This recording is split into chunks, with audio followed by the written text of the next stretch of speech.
বিসমিল্লাহির রহমানির রহিম।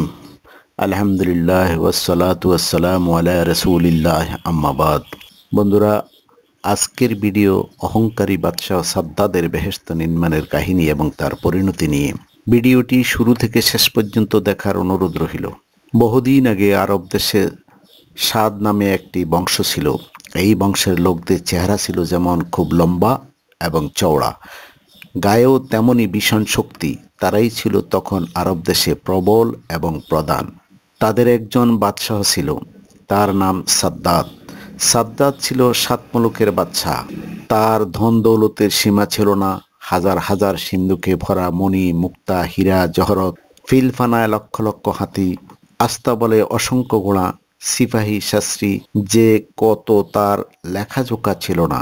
উজির, নাজির, পাত্র, মিত্র, আমলা, গুমস্তায় তার রঙ্গমহল দিনরাত গমগম করত। বন্ধুরা, আমরা সমাজে দেখি সাধারণত মানুষের ধন দৌলত যদি একটু বেশি থেকে থাকে তবে সে একটু অহংকারী হয়। সাদ্দাদ বাদশাহের দেমাগ এত বেশি হয়েছিল যে একদিন সে দরবারে বসে উজির নাজিরদেরকে ডেকে সিংহের মতো হুঙ্কার দিয়ে বলল, দেখো, আমার যেরকম শক্তি, সামর্থ্য আর খুবসুরত চেহারা, তাতে আমি কি খোদা হবার উপযুক্ত নই? উজির নাজিরেরা তাকে তোষামোদ করে বলল, নিশ্চয়ই, এত যার ধন দৌলত, লোক লস্কর, উজির নাজির, দালান কোঠা, হাতি ঘোড়া, তিনি যদি খোদা না হন তবে আর খোদা হবার উপযুক্ত এই দুনিয়াতে কে আছে? এত সিন্দুক ভরা মণি, মুক্তা, হীরা, জহরত, এত হাতি ঘোড়া আর দরবার ভরা আমাদের মতো উজির নাজির খোদা তার 14 পুরুষও দেখেনি, সুতরাং আপনি আমাদের খোদা। আরব দেশের লোকেরা সে সময়ে গাছ, পাথর প্রভৃতি পূজা করত। সাদ্দাদ এটা মোটেই পছন্দ করত না। সে হুকুম জারি করল, কেউ ইট, পাথর বা অন্য মূর্তি পূজা করতে পারবে না। তার বদলে সম্রাট সাদ্দাদকে সকলের পূজা করতে হবে। 7 মুলুকের বাদশাহ সাদ্দাদ, তার হুকুমের উপরে কথা বলে এমন সাধ্য কারণেই, সুতরাং তার হুকুম মতো কাজ চলতে লাগলো। একদিন হুদ নামক একজন পয়গম্বর তার দরবারে এসে হাজির হলেন। পয়গম্বরেরা খোদার খুব প্রিয়। তারা নবাব বাদশাহদের ভয় করতে যাবে কেন? হুর পয়গম্বর তাকে বললেন, তুমি নাকি খোদার উপর খোদাগিরি করার চেষ্টা করছো? তোমার এ দুঃসাহস কেন? পরকালের ভয় যদি থাকে তবে আল্লাহ তাআলার উপর ঈমান আনো। হুদ নবীর দুঃসাহস দেখে দরবারে সকলে অবাক। উজির নাজির, পাত্র মিত্র যার ভয়ে সর্বদা সন্ত্রস্ত। স্বয়ং বেগম সাহেবা যার কথার উপরে কথা বলতে পারেন না, সামান্য একজন দরবেশ কিনা তাকে দিচ্ছে উপদেশ। এত বাচালতা! ক্রোধে সাদ্দাদের চোখ দুটো লাল হয়ে উঠল। মেঘ গর্জনের মতো হুঙ্কার দিয়ে সে জিজ্ঞাসা করল, মূর্খ ফকির, তোমার খোদাকে মানতে যাব কিসের জন্য? হুদ নবী বললেন, তিনি পরম মঙ্গলময়। তিনি দুনিয়াতে তোমাকে সুখে রাখবেন এবং মৃত্যুর পর তোমাকে বেহেশতে থাকতে দিবেন। সাদ্দাদের ওষ্ঠে এইবার ক্রোধের পরিবর্তে হাসি ফুটে উঠল। বলল, তোমার খোদা কি আমার থেকেও বেশি সুখী? হুদ হেসে জবাব দিলেন, নিশ্চয়ই। খোদা তাআলা নেক বান্দার জন্য বেহেশত তৈরি করেছেন। দুনিয়া ছেড়ে চলে গেলে পরকালে বেহেশত। বেহেশতের অতুলনীয় শোভা, অনন্ত শান্তি, অপুরন্ত সুখ, চাঁদের মতো খুবসুরত হুরি তো তুমি ভোগ করতে পারবে না। সাদ্দাদ অবজ্ঞাভরে হো হো করে হেসে উঠল। বলল, রেখে দাও তোমার খোদার বেহেশতের কাহিনী। অমন আজগুবি গল্প ঢের শুনেছি। হুদ বললেন, আজগুবি নয়, সত্যি সত্যি। খোদার এমন অপূর্ব বেহেশত কি তোমার পছন্দ হয় না? সাদ্দাদ জবাব দিল, হবে না কেন? এমন আজব বেহেশত কার অপছন্দ বলো? কিন্তু তাই বলে তোমার খোদার পায়ে আমি মাথা ঠুকতে যাব কেন? আমি কি খোদার মতো বেহেশত তৈরি করতে পারি না? আস্তাগফিরুল্লাহ। হুদ বলল, বাদশাহ, তোমার মাথা খারাপ হয়েছে, নইলে এমন কথা বলতে না। খোদা যা করতে পারেন তা মানবের সাধ্যাতীত। সাদ্দাদ সহাস্যে বলল, মূর্খেরা এমন কল্পনাই করে বটে, কিন্তু আমি নিশ্চয়ই পারবো। তোমার খোদার চেয়ে আমার টাকা পয়সা, লোক লস্কর কিছুরই অভাব আছে নাকি? আমি দেখিয়ে দেব তোমার খোদার বেহেশত থেকে আমার বেহেশত কত বেশি সুন্দর। সাদ্দাদের কথা শুনে হুদ ভয়ানক রেগে গেলেন। বললেন, মূর্খ বাদশাহ, এত স্পর্ধা তোমার শীঘ্রই দেখতে পাবে। এত অহংকার কিছুতেই খোদা সহ্য করবেন না। সাদ্দাত ক্রোধে কাঁপতে কাঁপতে চিৎকার করে উঠলেন, কে আছো? এই ভিখারিকে ঘাড় ধরে বের করে দাও। হুদ নবী অপমানিত হয়ে চলে গেলেন।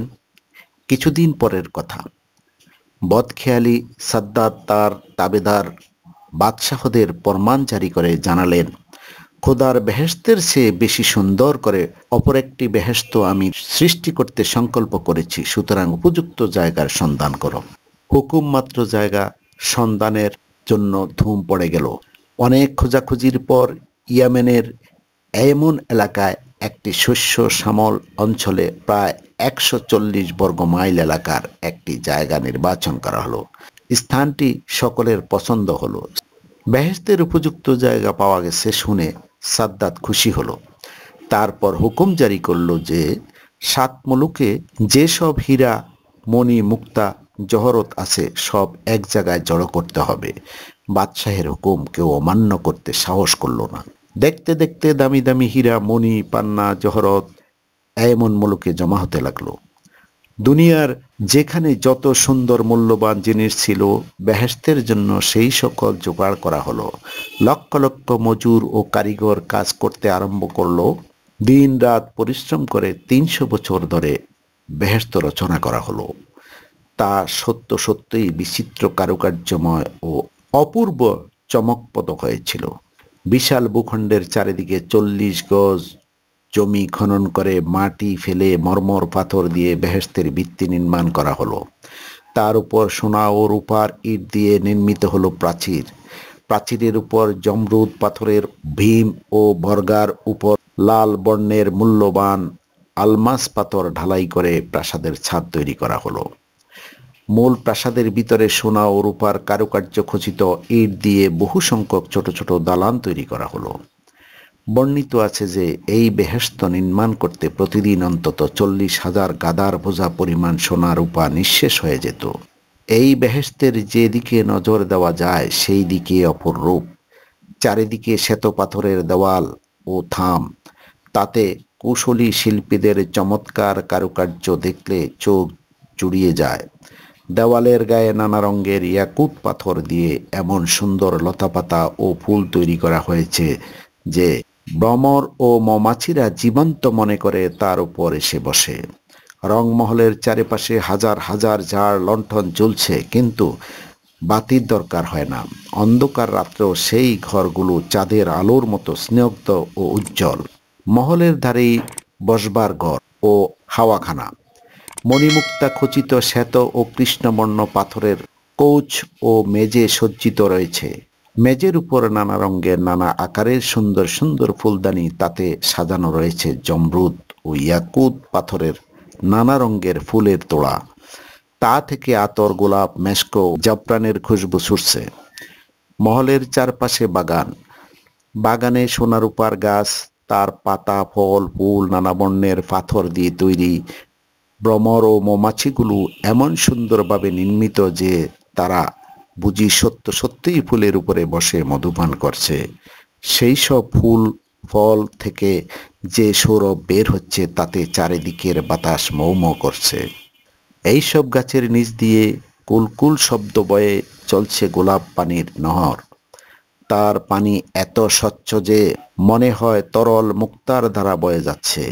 সেই নহরের ধারে ধারে হীরা মণি মুক্তার বাঁধানো ঘাট, সেখানে চুন্নি পান্নার তৈরি শত শত সুন্দরীরা যেন গোসল করছে। তারপরেই নাচঘর। কোনো ঘরে ওস্তাদের হাত নেড়ে মাথা দুলিয়ে নানা অঙ্গতরী করে গান করছে, বাদ্যযন্ত্র বাজাচ্ছে। কোনো ঘরে কিন্নকণ্ঠী সুন্দরী বালিকার তালে তালে নাচছে এবং গান গাইছে। এরাই সাদ্দাদের বেহেশতের হুরি। নানা দেশ বিদেশ থেকে সংগ্রহ করে এদের এখানে জমায়েত করা হয়েছে। তাদের পাশে দাঁড়িয়ে নাচছে চাঁদের মতো খুবসুরত হাজার হাজার কচি কচি বালক। অনিন্দ সুন্দর করে বেহেশত নির্মাণ করা হয়ে গেল। সাদ্দাতকে সংবাদ দেওয়া হলো। সে তখন তার অধীনস্থ বাদশাহদিগকে হুকুম জারি করে জানিয়ে দিলেন, তারা যেন শিগগিরই সাদ্দাদের সহিত মিলিত হয়। তাদের সঙ্গ নিয়ে সে তার বেহেশত দেখতে যাবে। প্রজাগণকে আমোদ আহ্লাদ করতে দেওয়া হলো। বাদশাহ হুকুম মেনে তারা নাচ করতে লাগলো এবং হরদম বাজি পোড়াতে লাগলো।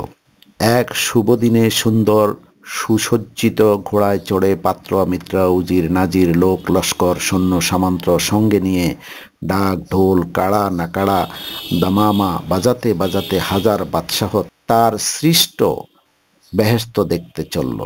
গল্পগুজব করতে করতে তারা এগিয়ে চলল। দূর থেকে নজর পড়ল বেহেশতের একটা অংশ, এত জমকালো যে চোখ জলসে যেতে লাগলো। আনন্দে সাদ্দাদের মুখ দিয়ে কথা সরল না। তারপর একটু সামলে নিয়ে ধীরে ধীরে বলতে লাগলো, এই আমার বেহেশত, এই বেহেশতের সিংহাসনে আমি খোদা হয়ে বসবো, আর তোমরা হবে আমার ফেরেশতা। হুরিরা তখন হাত পা নেড়ে নাচবে আর গাইবে, তখন কি মজাই না হবে। উজির নাজির উমরাগণ তার কথায় সায় দিয়ে তোষামত করে তাকে খুশি করতে লাগলো। এমনই করতে করতে তারা বেহেশতের দরজায় এসে হাজির হলো। সাদ্দাত সকলের আগে আগে যাচ্ছিল। সে বেহেশতের ধার দেশে একটি রূপবান যুবক দাঁড়িয়ে থাকতে দেখতে পেল। তার সুন্দর চেহারা দেখে খুশি হয়ে তাকে জিজ্ঞাসা করলো, তুমি কি এই বেহেশতের দারোয়ান? যুবক উত্তর করলো, আমি মালাকাল মউত। সাদ্দাত চমকে উঠে জিজ্ঞাসা করলো, তার মানে? যুবক উত্তর করলো, আমি আজরাইল, তোমার প্রাণ বের করে নিয়ে যাবার জন্য খোদা আমাকে পাঠিয়েছে। সাদ্দাত ক্রোধে উন্মত্ত হয়ে উঠল, চিৎকার করে বলল, সাবধান, আমার সঙ্গে তামাশা! কে আছিস বলে অন্যের প্রতীক্ষা না করে নিজের খাপ থেকে তলোয়ারি বের করে যুবককে কাটতে অগ্রসর হলো। কিন্তু কি আশ্চর্য, তার হাত উঁচু হয়েই রইল।